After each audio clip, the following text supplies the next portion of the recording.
Hello friends, नमस्कार। मैं RS competition classes से पिछले वीडियो में मैंने आपको नीति निर्देशक तत्वों के अंतर्गत अनुच्छेद 41 से लेके 49 तक समझाया था, अर्थात हमने विस्तार से वर्णन किया था। इस वीडियो में हम अनुच्छेद 50, 51 एवं अनुच्छेद 51 के भाग 4 के अर्थात मौलिक कर्तव्यों के बारे में भी विस्तार से जानेंगे। तो चलिए बात करते हैं अनुच्छेद 50 की।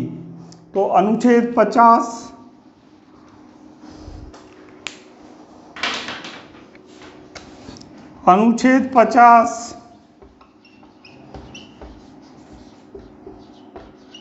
में कार्यपालिका का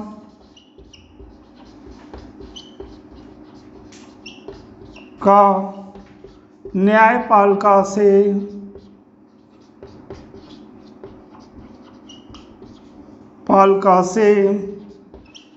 पृथक्करण किया गया है।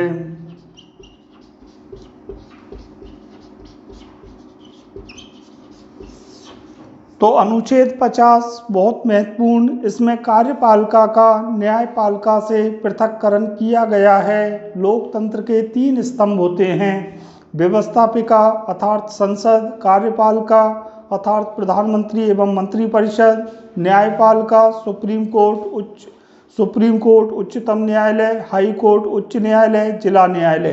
तो सबसे शीर्ष पर होता है उच्चतम न्यायालय। तो यहाँ पर कार्यपालिका एवं न्यायपालिका को एक दूसरे से पृथक रखा गया है, एक दूसरे के कार्यों से पृथक रखा गया है, जिससे इनमें टकराव नहीं हो और लोकतंत्र की रक्षा होती रहे। क्योंकि लोकतंत्र की रक्षा का दायित्व, संविधान की रक्षा का दायित्व न्यायपालिका अर्थात सुप्रीम कोर्ट पे होता है, जबकि देश के शासन का संचालन प्रधानमंत्री एवं मंत्रिपरिषद द्वारा किया जाता है, जबकि व्यवस्थापिका में विधान बनाए जाते हैं। तो अनुच्छेद 50 के द्वारा कार्यपालिका का न्यायपालिका से पृथक्करण किया गया है। ये कहीं ना कहीं अमेरिका के संविधान से प्रभावित है। एक विद्वान हुए मॉन्टेस्क्यू, उन्होंने एक किताब लिखी स्पिरिट ऑफ लॉज।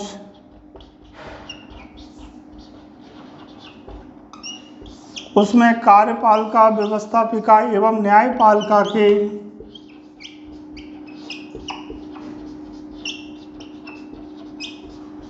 व्यवस्थापिका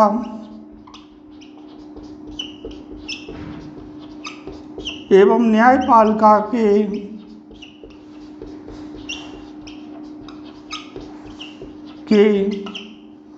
पृथक्करण के बारे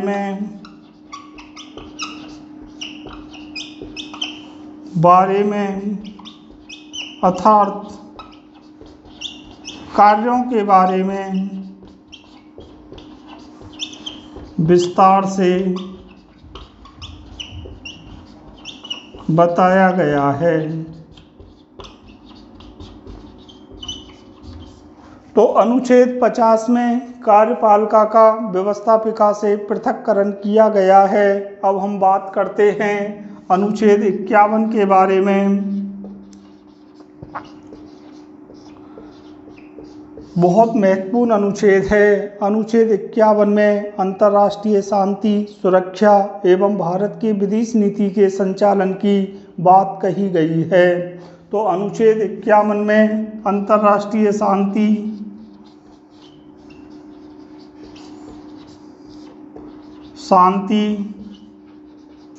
सुरक्षा एवं भारत की विदेश नीति के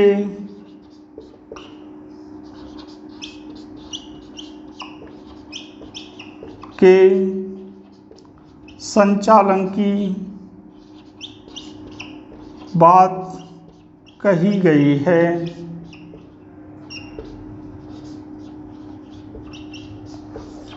तो अनुच्छेद 51 अंतर्राष्ट्रीय शांति सुरक्षा अर्थात वसुधैव कुटुंबकम की भावना एवं भारत की विदेश नीति का संचालन, जिसमें गुटनिरपेक्षता की नीति, पंचशील की नीति, अंतर्राष्ट्रीय शांति सुरक्षा एवं भाईचारे की नीति अर्थात अनुच्छेद 51 में अंतर्राष्ट्रीय शांति सुरक्षा की अभिवृद्धि एवं भारत की विदेश नीति के संचालन के बारे में बताया गया है। तो मैंने आपको नीति निर्देशक से संबंधित अनुच्छेद 50 एवं 51 के बारे में विस्तार से बताया। यहाँ पर हमारे नीति निर्देशक तत्व कंप्लीट हुए। अगले वीडियो में हम मौलिक कर्तव्यों के बारे में पढ़ेंगे। तो चलिए हम मौलिक कर्तव्यों के बारे में पढ़ते हैं।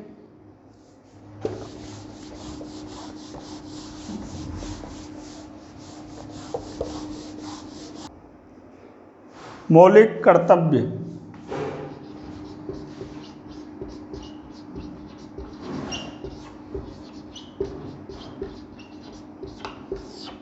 इन्हें अंग्रेजी में फंडामेंटल ड्यूटीज कहा जाता है। फंडामेंटल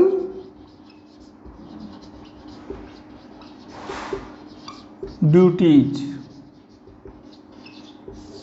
ये हमारे संविधान के अनुच्छेद 51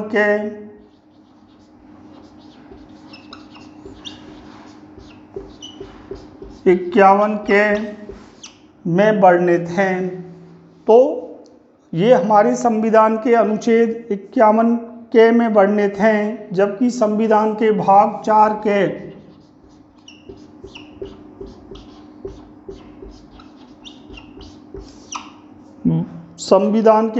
4 के में इनको समाहित किया गया है। इन मौलिक कर्तव्यों को सोवियत संघ के संविधान से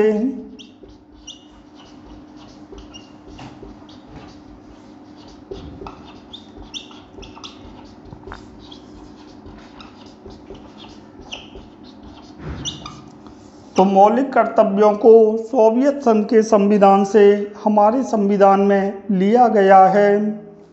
ये संविधान के भाग 4 के में वर्णित हैं। अनुच्छेद 51 के में भी इनका वर्णन किया गया है। अब हम बात करते हैं कि इनको भारतीय संविधान में कब और कैसे शामिल किया गया। सन 1976 में भारत सरकार ने एक कमेटी गठित की। उस कमेटी का नाम था सरदार स्वर्ण सिंह कमेटी।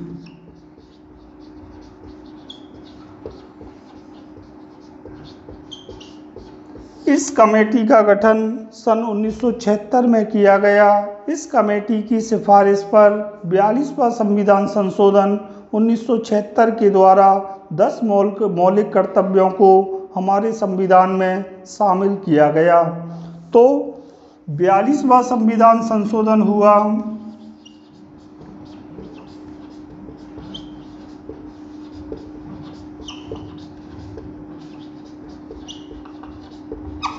(1976) में, जिसके द्वारा 10 मौलिक कर्तव्यों को हमारे संविधान में जोड़ा गया। कितने मौलिक कर्तव्यों को? 10 मौलिक कर्तव्यों को।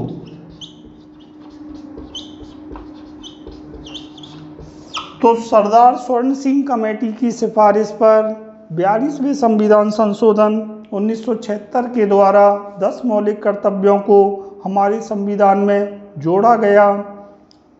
बाद में 86वां संविधान संशोधन हुआ।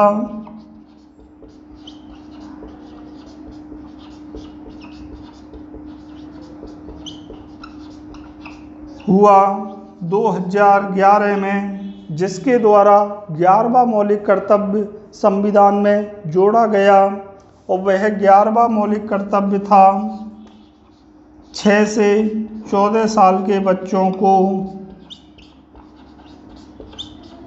निःशुल्क एवं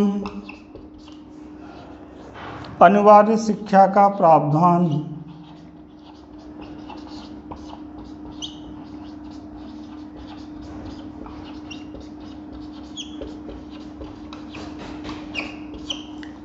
तो 86वां संविधान संशोधन 2002 में हुआ, 2002 में हुआ, जिसके द्वारा 11वां मौलिक कर्तव्य 6 से 14 साल के बच्चों को निःशुल्क एवं अनिवार्य शिक्षा का प्रावधान जोड़ा गया। अब हम बात करते हैं इन 11 मौलिक कर्तव्यों की। 2010 IAS की एग्ज़ाम में इन 11 मौलिक कर्तव्यों को क्रम से लगवाया गया, तो हमें एग्ज़ाम के दृष्टिकोण से इन 11 मौलिक कर्तव्यों के बारे में जानकारी होनी चाहिए। तो चलिए हम इन 11 मौलिक कर्तव्यों को लिखते हैं। तो मौलिक कर्तव्य,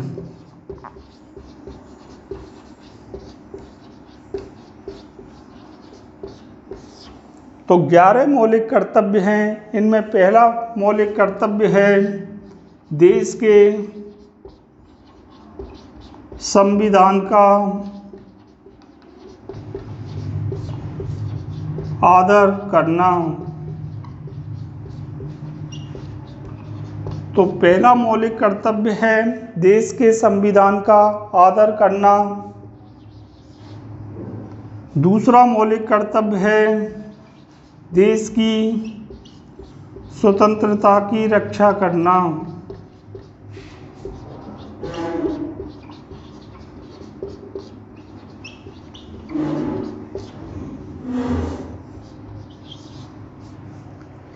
तीसरा मौलिक कर्तव्य है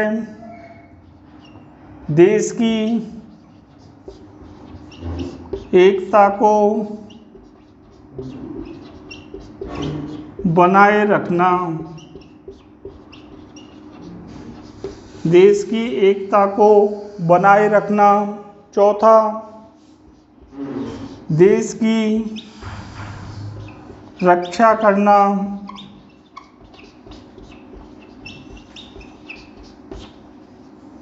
देश की रक्षा करना। पांचवा,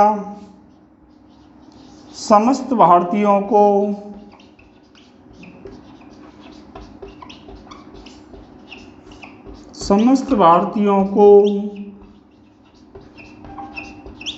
अपने भाई बहन सदृश समझना।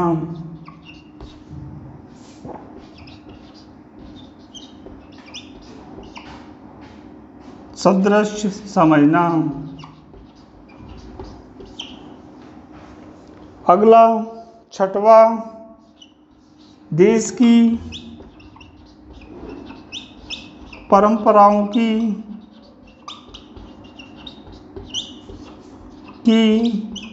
रक्षा करना। तो हमने बात की मौलिक कर्तव्यों के बारे में। पहला मौलिक कर्तव्य देश के संविधान का आदर करना। दूसरा मौलिक कर्तव्य देश की स्वतंत्रता की रक्षा करना। तीसरा मौलिक कर्तव्य देश की एकता को बनाए रखना। चौथा मौलिक कर्तव्य देश की रक्षा करना। पांचवा मौलिक कर्तव्य समस्त भारतीयों को अपने भाई बहन सदृश समझना। छठवां मौलिक कर्तव्य देश की गौरवशाली परंपराओं की रक्षा करना, आदर करना। सातवां मौलिक कर्तव्य पर्यावरण, वन, झील इत्यादि का संरक्षण, संवर्धन करना।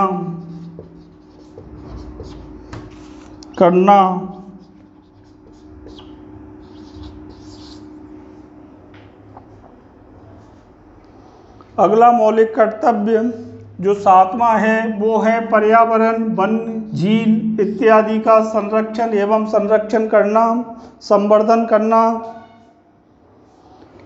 इसके बाद में अगला मौलिक कर्तव्य वैज्ञानिक दृष्टिकोण विकसित करना।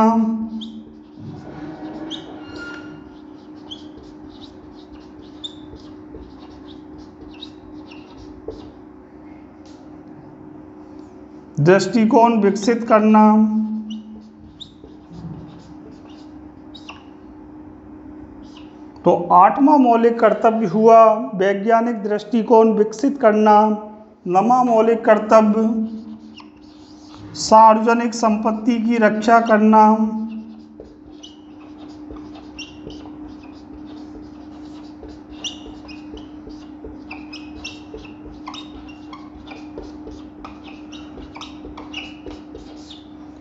10वां मौलिक कर्तव्य अपना चारित्रिक विकास करना अर्थात कैरेक्टर डेवलपमेंट करना।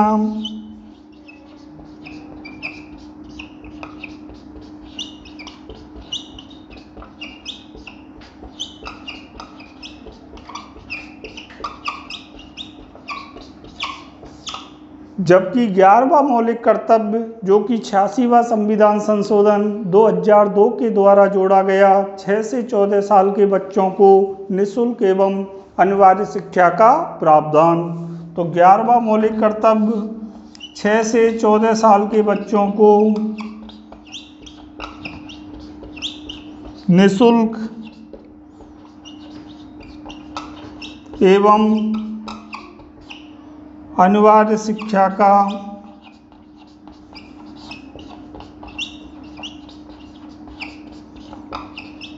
प्रावधान। तो हमने संविधान के भाग 4 अनुच्छेद 51 के में वर्णित 11 मौलिक कर्तव्यों के बारे में अध्ययन किया, जिसमें 11 मौलिक कर्तव्य हैं, जिनमें पहला है देश के संविधान का आदर करना, दूसरा है देश की स्वतंत्रता की रक्षा करना, तीसरा है देश की एकता को बनाए रखना, चौथा है देश की रक्षा करना, पांचवा है समस्त भारतीयों को अपने भाई बहन सदृश समझना, छठवां है देश की परंपराओं की रक्षा करना, सातवां है पर्यावरण वन्य जीव इत्यादि का संरक्षण संवर्धन करना, आठवां है वैज्ञानिक दृष्टिकोण विकसित करना, नौवां है सार्वजनिक संपत्ति की रक्षा करना, 10वां है अपना कैरेक्टर डेवलपमेंट करना अर्थात चारित्रिक विकास करना, और 11वां है 6 से 14 साल के बच्चों को निःशुल्क एवं अनिवार्य शिक्षा का प्रावधान। तो मैंने इस वीडियो में आपको संविधान के अनुच्छेद 49, 50 एवं मौलिक कर्तव्यों के बारे में विस्तार से बताया। अगर आपको ये मेरा वीडियो पसंद आए तो प्लीज़ सब्सक्राइब करें, लाइक करें, शेयर करें, कमेंट्स करें, लोगों को बताएं। अगले वीडियो में मैं बहुत महत्वपूर्ण टॉपिक प्रेसिडेंट के बारे में शुरू करने जा रहा हूँ। तब तक के लिए नमस्कार, जय हिंद।